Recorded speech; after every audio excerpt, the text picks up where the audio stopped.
Right, sorry to keep you waiting. No, Can you tell us your names? I'm William. And I'm Rachel. Okay, and you guys have 2 children? Yep, 2 boys, 2 boys. Okay, how old are they now? 9 and 11. 9, 11. So let's go back 11 years when you were pregnant with them and talk about what you guys thought of vaccines at the time. None the wiser. Just Nothing. thought it was the go with Didn't the know day. anything about them. Everyone done it. Right thing to do for the kids. Thought it was something you were supposed to do. Didn't even You weren't give it given a Didn't choice. give it a second or, chance. No, Thought like, just went with the herd, done everything. exactly. Thought it was a done thing. So you didn't question it? No, No. Did you spend a lot of time researching other things like the car seat and all the other things Yeah. that parents do? put the car seats in proper, make sure they're well Yeah. fitted, and you just trust your doctor, you believe everyone does it. No one I knew said don't do it. No, it was never brought up. No. I mean, when Reese was born, I mean, everything went, the pregnancy went well, there was no problems during the pregnancy, there was no problems when he was during the labour, nothing. Did when your first child was born, did he have the vitamin K? Yeah. That was the thing, when he got the vitamin K, it was shortly after that, we were still in the labour room, and the 2 nurses were standing with their backs to us, and they were whispering amongst themselves, and they kept looking back to see what we were doing. And one of them turned around and says, "Oh, your child has a bit of jaundice. We're just going to give them something to help with the jaundice." Never thought anything of it. They says it's no big deal, it'll clear, but we'll just keep an eye on him. That was it, nothing more. The jaundice, he cried and cried. In the hospital. The nurse took him down to my nurse's room, the That's right. nursery. I could still hear him crying up the hallway. I went down and he was choking on his vomit then by the time I went down. So that's when we took him back to the room, and then he seemed to be fine then after going home and everything. Yeah, everything was grand once we got him home, there was no problems. Seemed to be a healthy, thriving little boy, happy. Was doing from we could see, no problems. So he had he was vaccinated on schedule. And when did you start to notice that something maybe wasn't right? Probably on his 2nd vaccination. So it was about 4 months? It was definitely the 2nd. The 4 month, it was when he was 4 months. The first one he got, there was just a bit of crying, and we were told to expect that bit of crying, and if there's any fever, give him Calpol. But we weren't told that there could be any complications or there could be any problems associated with it. Just that to expect a bit of crying and Fever. restlessness and a bit of fever maybe. That was it. And that's basically what we had. Then he had kind of runny noses and stuff, for a bit after that. Sore ears seemed to have, Chesty. and very red in the cheeks, very, very red. But then it seemed to clear up, and then came, Still didn't know. still didn't know, I didn't think anything of it. I think this is just new baby adjusting to his environment and everything else, so you don't think anything. And then came along the 2nd shot. You took him down. The 3rd one. Then No, the when I went to 2nd the one. hospital. You got him the 2nd one. And the day he got that was attacked. I took the day, I had the day off work, and you had to go into work. And he was very crabbit and very cranky, just crying, and just not being himself. And I thought, well, it can't be, he's hungry, he must be looking for food. But so I'll give him, I'll try him. Would take the bottle. And as the day went on, the crying became more and more high-pitched, to the point that I couldn't lay him down. I had to keep walking the floor with him. and it just got louder, and then he was stiffening and kicking and thrashing himself about, and I thought, God, all the size of this baby here, and I'm having an awful job trying to control him, keep him, and then it really got bad, to the point that the screaming got so bad that he was turning extremely purple. He wasn't breathing. He was screaming that hard, and I didn't know what to do with him. And I phoned you up. I said, there's something not right here. He's screaming and I can't hold him. There's something not right. I don't know what to do for him. He'll not feed, he'll not do anything. And you could hear him. And you phoned the doctors and they told you, oh, this is normal. She phoned me back and said, this is normal. You have to give him Calpol, they said. I went, what? I can't control him here. And it got to the point, as I said, he was crying so hard and thrashing about so much that he was stopping breathing. And the first thing I could think of was I lay him down and I quickly pulled all his clothes off, took his nappy off, and lifted him up trying to get a bit of air out and trying to get me breathe, because he wasn't taking a chance to gasp for air. He was screaming that hard, and he was a awful kind of bluey purple. And then I looked at the side of his leg. I noticed the leg, after I had stripped him down, it was swollen. The whole side of his leg was swollen and turning blue. You know, that kind of purpley bruise look you get after you've been bruised, you've hurt yourself. And the only thing I could think of doing was running outside with him out into the backyard, because there was a cold breeze blowing. I thought, I have to take him out and, see if I can snap him out of this convulsion he was getting. We didn't even know. And he kind of settled down when he felt the cold breeze. And all I could do was just walk back and forth with him and keep him outside, let him cool, let the cold air at him. And that kind of eventually settled him down. But all I know is I was never prepared to see anything like that in my life. I had 6 years military training, went from that into the private security market, became a fully trained licensed bodyguard, looked after celebrities. We were trained in levels of paramedicine, but I was never trained to deal with a situation like that there, a wee baby. I didn't know what to do for him. I'd never come across this.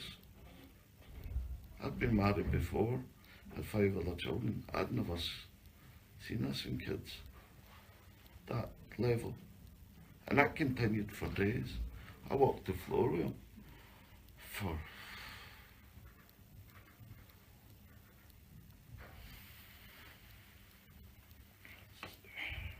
hard, like.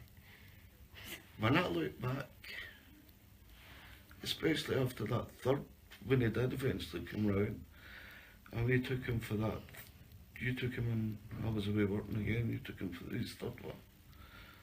And within a couple of days, the same thing happened. Only this time it was worse. I never seen a baby's chest beat as fast in all my life. You rushed him down to the doctors, and that doctor told you there was nothing wrong with him and sent him home. And only an hour later we had to phone another doctor, and he told them to bring him in straight away. And we brought him in, and within minutes he says, you need to get out of here, you need to get to a hospital right this minute. Do you have a car? Lift there. And I went, I was sitting, the car was there, don't stop. Get straight to the hospital with that child now. And that's what we done. I put the hazards on in the car and took us to place, half an hour's drive. Got us down there. The car was parked up just in any old way. and rushed in with him, and they took him, and they started running a series of tests there and then, and this doctor came in. Told us expect the worst. He says, expect the worst. And walked away and left us. That was all he said, was expect the worst. And left us sitting there, no answers to nothing. Expect the worst, what do you mean? What's wrong with our child? Nobody could tell us. It just came back and says it's a virus. Your son's heart rate is at 228 beats a minute. That's what they told us. We still didn't put the... I still didn't know. Because we weren't told it was that. We were told, they just plainly told us it was a virus. They got, didn't say where we got the virus or how we got it. It says that this was a common thing at that time of the year, between November and March, was what they fed us.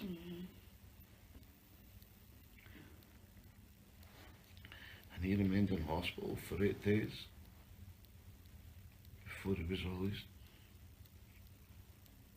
That was the worst 8 days I've ever experienced in my life. And then came the MMR at 15 months. He was sick getting his vaccines and they still gave him his vaccines. He was sick when he had his vaccines. She took him down and he had a bad chest infection, ear infection, a bad flu-like illness as he had. And he says, we'll delay him for 2 weeks. Bring him back in 2 weeks. Rachel took him back in 2 weeks. And he wasn't much better. Bit better. But the doctor says, we'll just go ahead and give them to him. And he went ahead and gave it to him. And practically overnight, done this when you put his food out to him the next day. Wouldn't look at anything. Stopped everything. And it's just, wouldn't even look at us. No, I thought he's awful quiet, he's not using any words, he's not speaking. And that was it.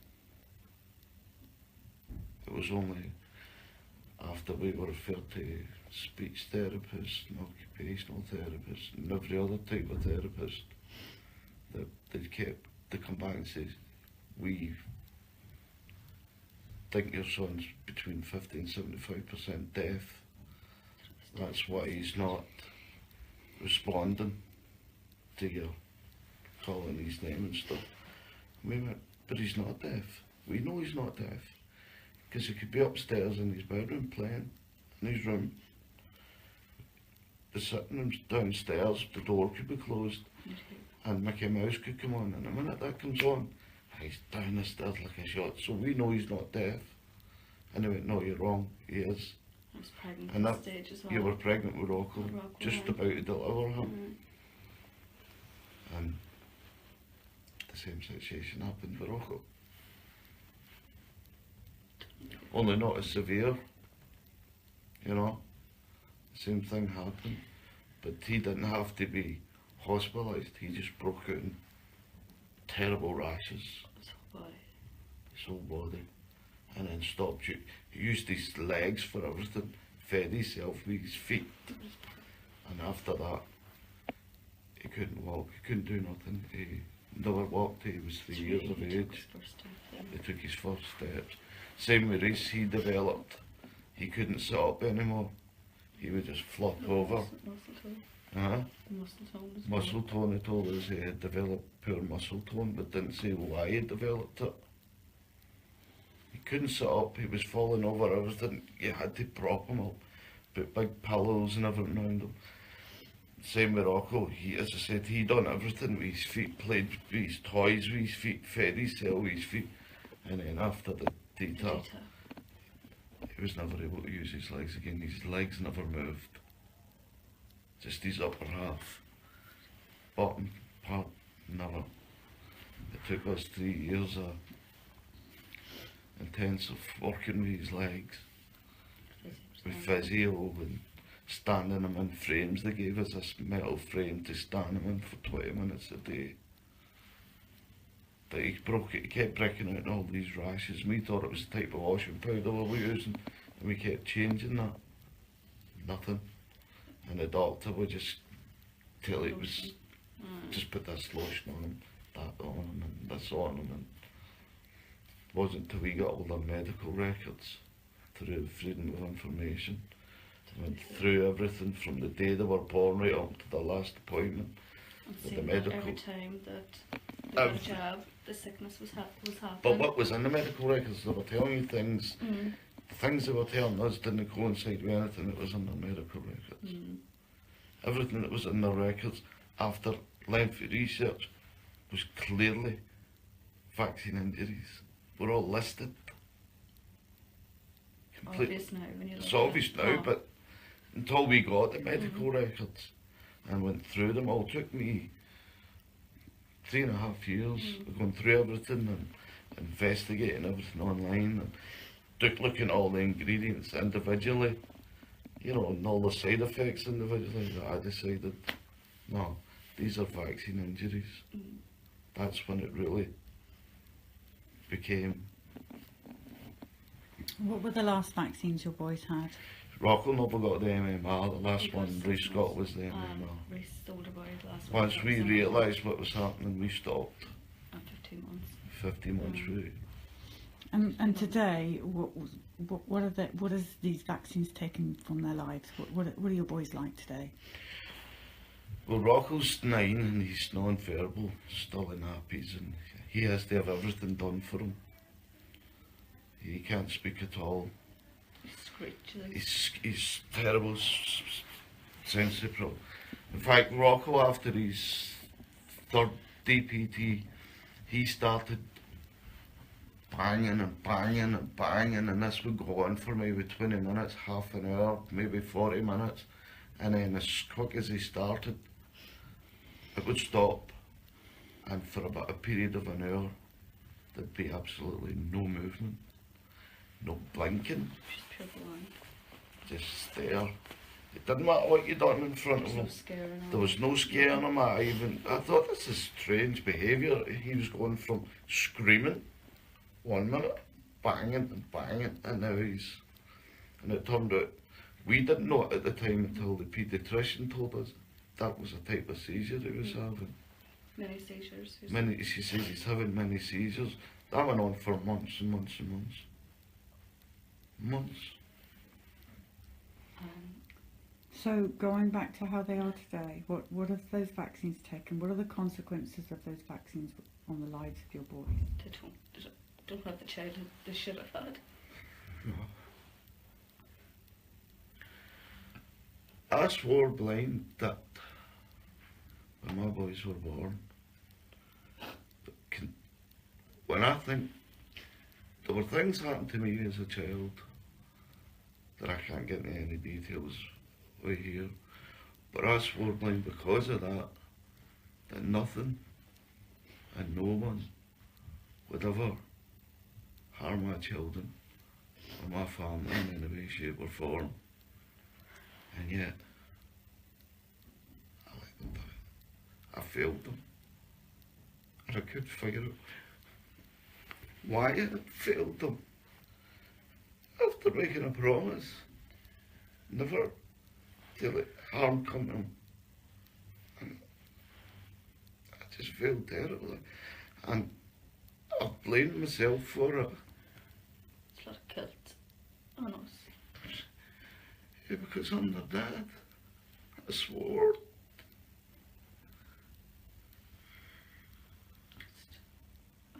Anybody out there thinking to get vaccinations needs to do research. I'm not telling people not to vaccinate. I never would tell people not to vaccinate. But you don't need them. You will never need them. When I look at I had measles, I had mumps, I had chicken pox, I had severe bronchitis when I was 6 months. I grew up okay, I was fine, I was healthy. I still don't get sick.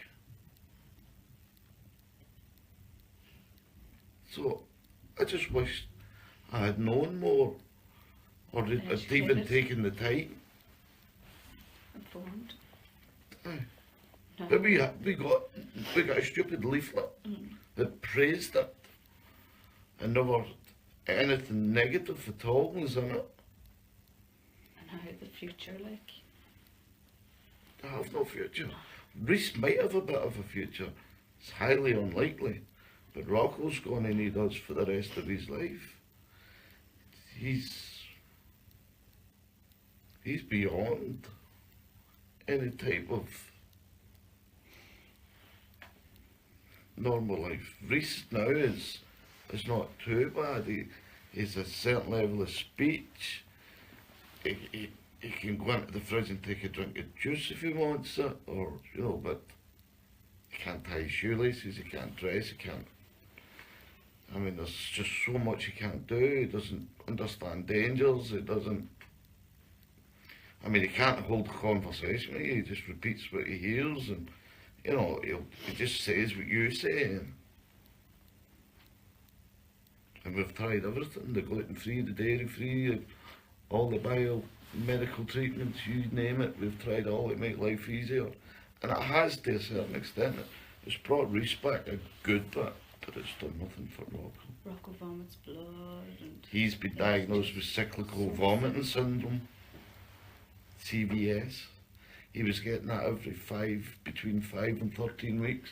He began vomiting blood, and He still does it. they told us it was CVS, and we didn't know what it was, and this paediatrician says, well, it's like a little thing that goes off in his head every so often, tells him it's time to be sick. We still don't. And it took months of investigating to discover what had happened to him. It wasn't the vaccine. Because he wouldn't eat, they put him on this drink called Pediasure Plus, and that turned out that's what was destroying his gut. He only had solid food for the first time ever. He only had solid food for the first, but 2 years ago. First time we In 9 years, first time. It only started 2 years ago. But after researching the drinks he was on, I had to, the only thing I could do was, we bought a cold press juicer and started to do juicing and trying to come up with formulas from natural organic foods to make something that would look and taste like which he was drinking, because he wouldn't take anything else. And after about 4 months of trial and error, we eventually came up with a liquid that was full of all the best of organic, and it was all gluten-free and dairy-free, and it was vanilla. I managed to get it vanilla flavoured, and he took it, and from that day forward, we've never looked back. His gut started to heal, and now we can't stop him eating. He eats the whole day. Eats all day long. And he never ate. So they damage your boys with these vaccines, and you go back and try and get help, and they damage them further with Pediasure. And Yeah. so are you guys staying away from these people now? Oh yes. Oh, don't get him. I launched legal proceedings 5 years ago. We can all sit online all day long as much as we want, but until we take the fight to them, I'm taking the fight to them. I've downloaded, just like Vera, every document going. I was given all the confidential documents from the Department of Health in the UK's, where they were forced open through the High Court. I've gotten all those documents, everything that you can think of, I've got them all. The only thing I need to do now is try and come up with the best experts, because in this day and age now, with the camera systems, people don't even need to leave the country to give evidence in a court. I'm trying to do that. I want the best experts out there, because the onus isn't on me anymore, the onus is on them to prove me wrong. So all I need is to get the best experts across the world to give their evidence on camera and refute their stupid studies. Because unless I can come up with something better than that, nothing's going to change. More and more people need to go to the courts, inundate the courts with cases. Don't be afraid. Don't be afraid, take them up. Go for it. Get your files. Don't worry about how you're going to pay for it. Go for it. Inundate the High Courts. Take every GP you can think of to the High Courts. And that's what I've decided to do. Use the Nuremberg codes and the Helsinki codes and everything else and go after them. You might win, you might not. Doesn't matter. Until you start taking cases against them, nothing's going to change. But nobody's taking cases against them in this country. Nobody. Vera did. But nobody's bothering. So I'm taking a case and I don't care how long it takes. It's been 5 years. I want to try and get people who are willing to speak up, experts from across the world. I'll say, look, there's one there who's wanting to give their testimony on camera across the pond. You've got the whole court system set up with all these cameras for that job. Don't need to fly nobody out. It's people coming together. I mean, I run a page now, and I'm friends with Roma and all, and you know, we're all linked now. That's the great thing about it. What page do you run? I run the Irish Facts. I keep forgetting the name of my own page. I've had to change it so many times. Irish vaccine awareness. Irish Fact. You too. This is what it does to you, see? I know my head's melted. Irish Vaccine Injury and Autism Awareness Injury and Autism Awareness. Have you got a Facebook page? Yeah. Okay, peeps are going to go and join it and do whatever you need to help. We need to join together worldwide. This is it. Yeah. That's been doing We need the that. masses. We live in Donegal. We spent 3.5 hours coming down here this morning. And I mean, getting here was great People because power. that means I got to meet Roma and all them face to face for the first time. We know one another on Facebook, you know, from their groups and my groups. But we need more people out there to join. So Irish Vaccine and Injury Awareness. Irish that right? vaccine, Irish vaccine and autism. No. Oh my goodness. Vaccine you two- Injury Awareness and Autism. No, See, they don't know the name of their own page. When they've worked Do you it know out, why they'll- Changed the name. I've changed it that many Changed the times name. because of trolling.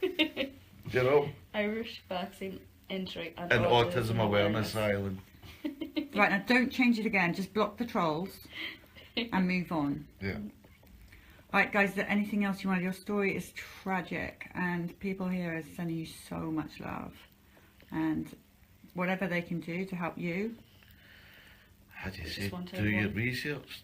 He Don't- can't say it again, peeps. He doesn't know the name of his page. We'll find it out and then we'll let you know. We'll link it in somehow. Aye. It's easier. Hey, look, there's an e-heart. Ah, You see these? And these? thanks to everyone.